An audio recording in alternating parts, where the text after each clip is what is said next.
A Blanca me hubiera gustado esta reunión para recordarla en un lugar rodeado de libros,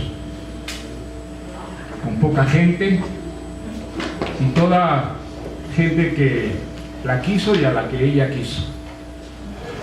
Yo la conocí desde el año 58 y creo que a lo largo de todo ese tiempo, que fue el tiempo de nuestra amistad, una amistad sin una sola sombra, hablamos mucho de poesía, de poetas, de escritores, pero creo que nunca de su propia poesía. No sé si con otros amigos ella se abría sobre su quehacer poético, pero en mi caso siempre la noté sumamente reticente y esquiva cada vez que yo trataba de incitarla para que me hablara de su trabajo creativo. Para ella escribir era algo íntimo, algo que salía de una intimidad que no quería exponer, una intimidad más bien sagrada, que no debía ser profanada con una exhibición pública. Creo que todos los que estamos acá somos muy conscientes del enorme privilegio que fue ser amigo o amiga de Blanca Varela. Cultivaba la amistad. La amistad es una cosa hermosa, tan hermosa como el amor, quizá no tan intensa, pero más duradera en muchos casos. Y hay personas que saben cultivar la amistad y que hacen de la amistad una verdadera vocación, y Blanca era una de ellas. Y creo que todos los que tuvimos la suerte de tratarla y de gozar de su amistad, no solo aprendimos mucho con ella, que era una persona inteligente, culta, que había tenido experiencias muy ricas en el Perú, en la generación a la que perteneció, una generación de lujo, en Francia, en Italia, en Estados Unidos. Tuvo la suerte de conocer gente muy valiosa, artistas, escritores de muy alto nivel, y todo eso contado por ella nos interesaba y nos enriquecía a sus amigos. Yo recuerdo haberle pedido algo que, siendo ella como era, una persona tímida y sobre todo tan desinteresada de la feria literaria, haberle pedido que me ayudara a resucitar el PEN Club peruano. Le habían elegido presidente internacional del PEN, esta asociación de escritores internacional, y pensé que, pues siendo yo peruano, era lógico que hubiera un centro peruano del PEN. Había habido en el pasado, había desaparecido, y se me ocurrió pedirle a Blanca este favor. Y ella, por supuesto, estoy seguro que venciendo una resistencia interior, lo hizo por amistad. Y durante los 3 años que yo ocupé esa presidencia, ella representó al PEN peruano y asistió a conferencias, a congresos del PEN en distintos lugares. Sufría lo indecible cada vez que tenía que tomar la palabra y hablar en estas conferencias generalmente numerosas. Lo hacía hablando muy rápido, tanto que a veces uno perdía sus palabras, en un francés que hablaba con mucha fluidez. Pero a pesar de sus esfuerzos para ser invisible y para pasar inadvertida en estas reuniones, dejó una huella que está todavía muy viva en la memoria de muchos escritores a los que me encuentro yo por el mundo y que nunca dejan de preguntarme por esa poeta peruana, Blanca Varela, a la que conocieron en las reuniones del PEN. Creo que una de las personas que más he frecuentado en el Perú ha sido Blanca, junto con Godi, y sin embargo, a pesar de esa relación tan estrecha, siempre fue para mí un personaje algo misterioso. había en ella, no sé si ha sido la experiencia de ustedes, amigos también de Blanca, de sentir que había en ella una dimensión, un recinto en su personalidad, a los que no llegaba nadie, tal vez solo ella misma. Y por eso era una persona que creo estaba siempre sorprendiendo a quienes la trataban. Era una buena persona, era una persona de buena entraña, era una persona en la que no había pequeñez, ni mezquindad, ni maldad. Cuando se tomaba un par de whiskies y desaparecía por un momento su timidez, era una maravilla oírla rajar. El gran deporte limeño, quizá nacional, porque lo hacía con enorme chispa, con mucha gracia, imitaba, ridiculizaba, se burlaba, y en todo lo que decía y hacía no había ni pizca de maldad. Lo hacía con tanta gracia y en el fondo con tanto cariño que uno hubiera querido ser una de sus víctimas cuando rajaba de alguien y encandilaba a todo su auditorio con las cosas que hacía y que decía. Yo creo que su poesía es magnífica, que su poesía la representa en esa limpieza del lenguaje, esa claridad de las imágenes, muy lujosas en los primeros libros, mucho más austeras en los libros posteriores. Pero es una poesía engañosa porque esa claridad es una primera impresión que desaparece cuando uno relee sus poemas y descubre que debajo de toda esa luz, esa elegancia, hay profundamente cosas mucho más complejas y cosas que tienen que ver con conflictos, con frustraciones, con servidumbres, con un aspecto más bien destructor y negativo. Yo quisiera darles un par de ejemplos de lo que estoy tratando de decir. Hay un poema de ella que a mí me impresionó mucho,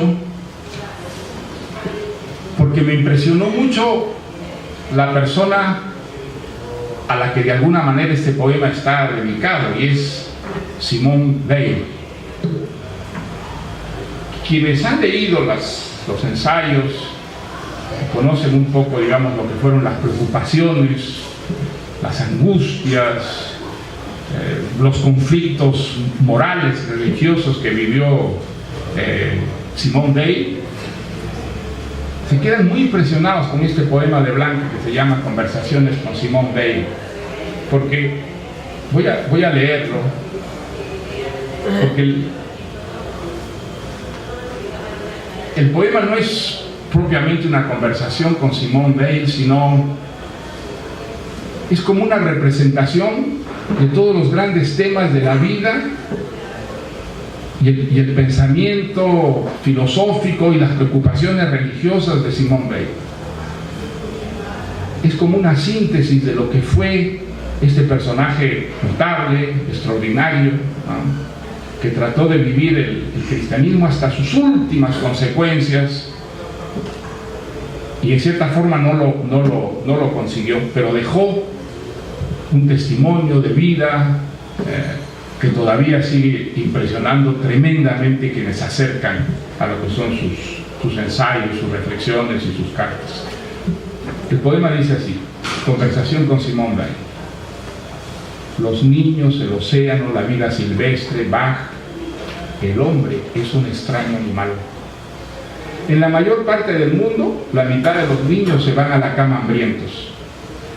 ¿Renuncia el ángel a sus plumas, al iris, a la gravedad y la gracia? ¿Se acabó para nosotros la esperanza de ser mejores ahora? La vida es de otros, ilusiones y hierros, la palabra fatigada.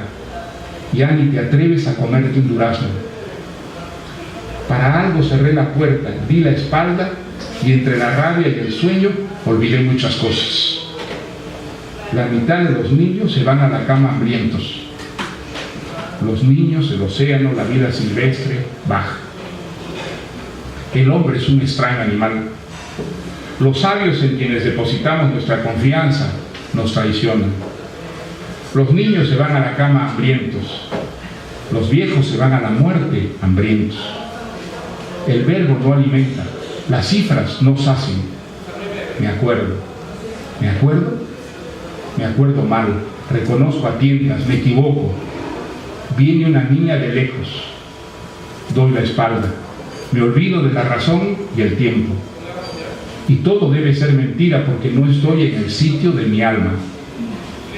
No me quejo de la buena manera. La poesía me harta. Cierro la puerta. Orino tristemente sobre el mezquino fuego de la gracia. Los niños se van a la cama hambrientos. Los viejos se van a la muerte hambrientos. El verbo no alimenta. Las cifras no sacian. El hombre es un extraño animal. Es un poema muy hermoso, muy profundo, muy complejo y sobre todo es una síntesis absolutamente maravillosa de lo que fue, de lo que quiso ser, de lo que trató de hacer Simone Weil. Que yo recuerdo, nunca le oí hablar de Simone Weil, pero creo que este poema revela un conocimiento realmente muy cuidadoso, muy profundo de los escritos y las reflexiones de esta pensadora francesa. Hay otro poema que desde que lo leí por primera vez a mí me ha impresionado muchísimo, que es el que asocio inmediatamente con la vocación poética de Blanca Varela. Es también un poema que parece muy sencillo y muy claro y muy directo. La descripción de una ternera que está acosada por moscas y por bichos. Lo impresionante del poema es la impresión que quien escribe el poema tiene al ver este espectáculo. Y hay tanta conmiseración, tanta ternura, una sensibilidad tan exaltada por aquello que ve, que nos contagia. La compasión, la piedad, la solidaridad que estos versos vuelcan sobre ese pobre, indefenso animal. Pero de pronto, cuando uno llega al final del poema, descubre que la ternera no es propiamente la ternera, no es propiamente el animal que está allí, que todo aquello es un símbolo, y es un símbolo de algo mucho más vasto, la condición humana tal vez, y tal vez todavía algo más vasto, la vida, lo que es la vida, es decir, el desafío, la problemática, las frustraciones inevitables, y en la figura de este animal que resiste a ese acoso del que es víctima, de pronto descubrimos que hay como una grandeza, la grandeza de los héroes clásicos que combatían sabiendo que iban a ser derrotados, pero que en el combate mismo, en la derrota misma, alcanzaban una cierta grandeza. Es un poema hermoso, suena muy bien, las imágenes son bellas, al mismo tiempo que tristes, pero detrás de todo eso hay algo infinitamente más profundo, más universal, más general, que tiene que ver con lo que somos y con lo que es la vida en general. Ternera acosada por tábanos. Podría describirla. Tenía nariz, ojos, boca, oídos, tenía pies, cabeza, tenía extremidades. Solo recuerdo al animal más tierno, llevando a cuestas como otra piel aquel halo de sucia luz. Voraces, aladas, sedientas bestezuelas, infamantes ángeles zumbadores la perseguían. Era la tierra ajena y la carne de nadie. Tras la legaña me deslumbró el milagro mortecino, la víspera, el instinto, la mirada, el sol nonato. ¿Era una niña, un animal, una idea? Ah, Señor, qué horrible dolor en los ojos, qué agua amarga en la boca de aquel intolerable mediodía en que más rápida, más lenta, más antigua y oscura que la muerte, a mi lado, coronada de moscas, pasó la vida. Es un poema hermosísimo, es un poema que mientras más veces lo lee uno, creo que le descubre más tonalidades, más alusiones. Uno de esos poemas que no solamente nos conmueven, nos deslumbran, sino de pronto nos abren como una ventana hacia unas profundidades de lo que somos, de lo que vivimos, de lo que es la vida. Quisiera terminar leyendo un texto que escribí sobre Blanca,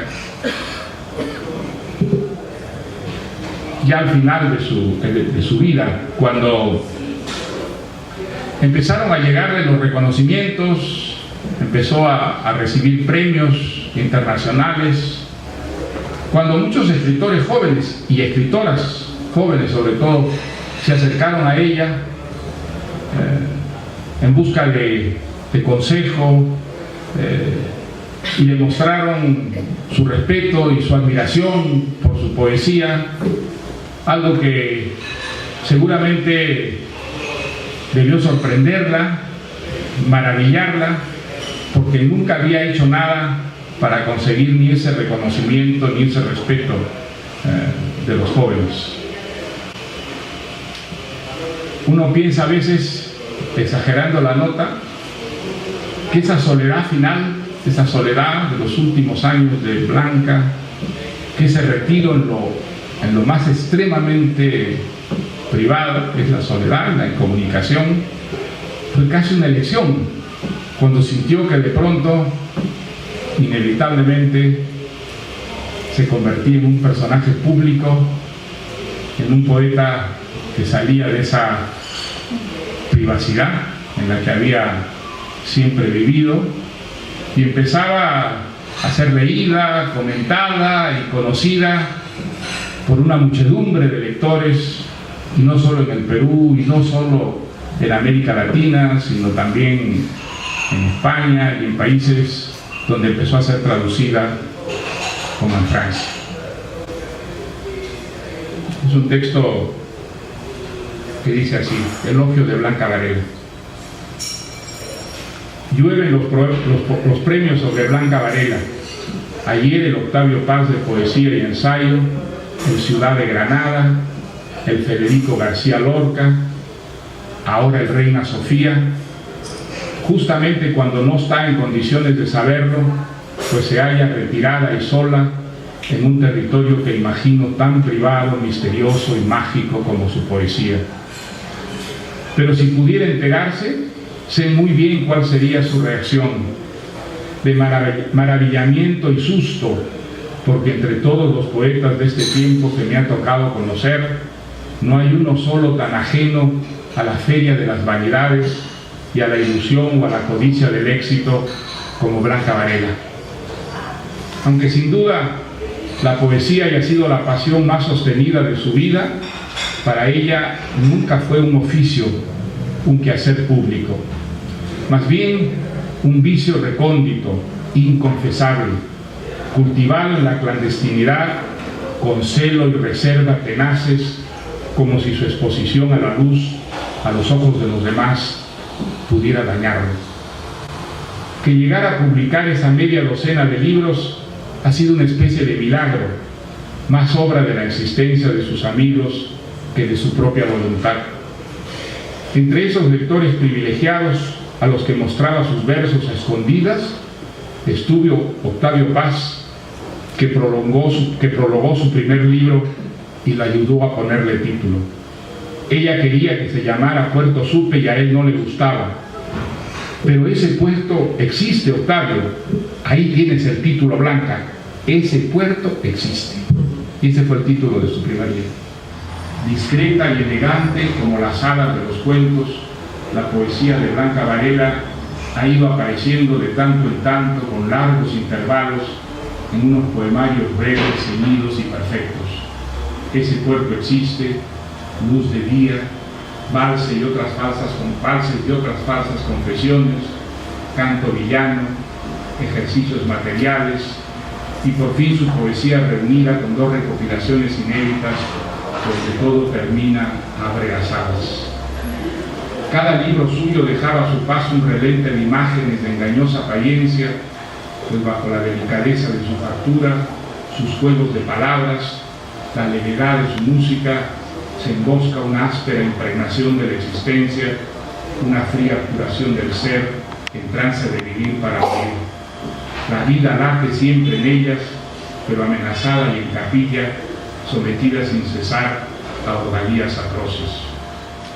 Así ha resistido Blanca la adversidad y las pruebas a que está sometida toda vida, con gran coraje y estoicismo y con una elegancia natural y consciente. Toda su vida trabajó en trabajos alimenticios que afrontaba con buen humor y empeño: periodismo, relaciones públicas, librera, editora. Creciéndose hasta lo indecible, contempla el de hierro ante las vicisitudes más duras, incluida la más terrible de todas, la pérdida de su hijo Lorenzo en un accidente de aviación.